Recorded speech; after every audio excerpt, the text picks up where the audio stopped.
Friends, welcome to my channel the extensive portal.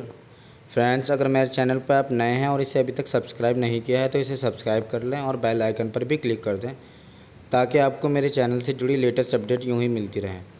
दोस्तों, ये जो वीडियो है ये मैंने लेकर आया हूं कल यानी 22 जुलाई 2020 को, जो IBA और UFBU के बीच MOU साइन हुआ है 11th BPS के तहत, उसके ऊपर ये मैं वीडियो लेकर आया हूँ। दोस्तों, मेरे जो आप लोग व्यूवर्स हैं, इन लोगों ने मुझे कमेंट में पूछा था कि अब सैलरी पे इसका क्या इफ़ेक्ट होगा।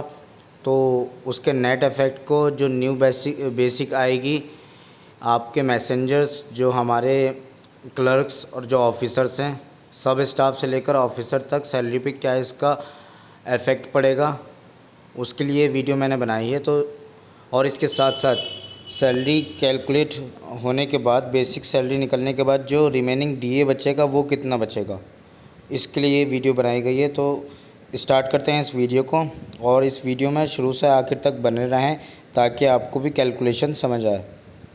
ठीक है दोस्तों, सबसे पहले के बेसिक्स जो कैलकुलेट होगी वो कैसे होगी। न्यू बेसिक पे जो कैलकुलेट होगी उसके लिए सबसे पहले हमें ओल्ड बेसिक पे चाहिए होगी। चाहे आप सब स्टाफ हों, वर्कमैन हो या ऑफिसर हों बैंक में, आपको अपनी बेसिक पे ज़रूर पता होगी। उस बेसिक पे में आपको DA अपना जो मर्ज हो रहा है 47.8% उसे ऐड करना है और 2.5% लोड फैक्टर ऐड करना है।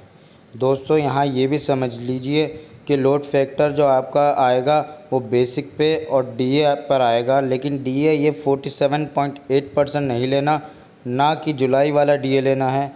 DA इसमें लेना है मार्च 2017 का। जो स्लैब मार्च 2017 में थे वो बेसिक में ऐड करिए और उस पर 2.5% DA कैलकुलेट कर लीजिए। Old basic plus DA merger यानी 47.8% प्लस 2.5% का लोड फैक्टर जो बेसिक पे और DA पर आएगा मार्च 2017 के। दोस्तों, इस तरीके से आप अपनी बेसिक कैलकुलेट कर सकते हैं। जो न्यू बेसिक आएगी कल के 11th BPS के जो MOU साइन हुआ है उसके बाद।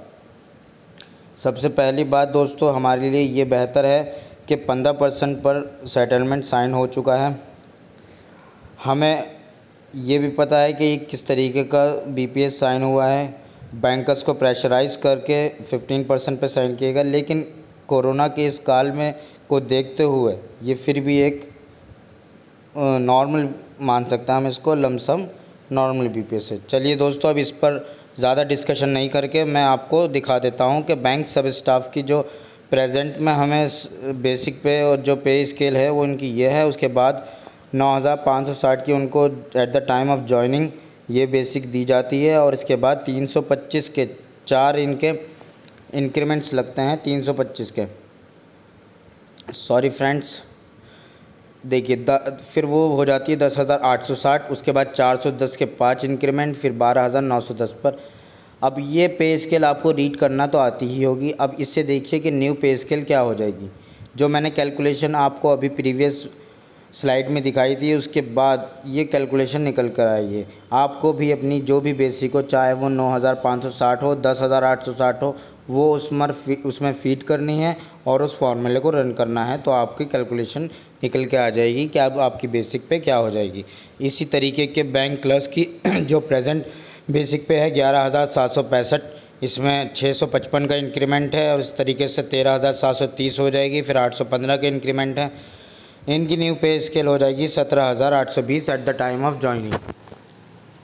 995 के 3 इंक्रीमेंट मिलेंगे और लास्ट होगा 47,719 के। जो बैंक ऑफिसर्स हैं उनका 23,700 पे रिक्रूटमेंट होता है at the time of joining, उनको यही बेसिक ऑफ़र की जाती है।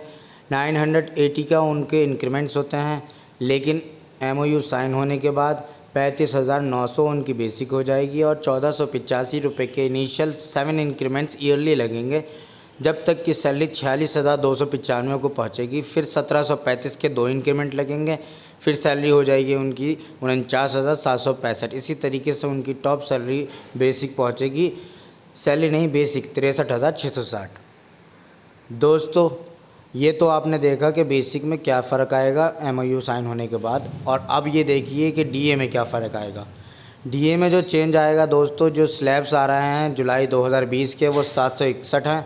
मर्ज जो स्लैब हो रहा है वो 478 हैं। रिमेनिंग स्लैब जो बचेंगे आपके वो 761 में से 478 माइनस करके 283 बच जाएंगे।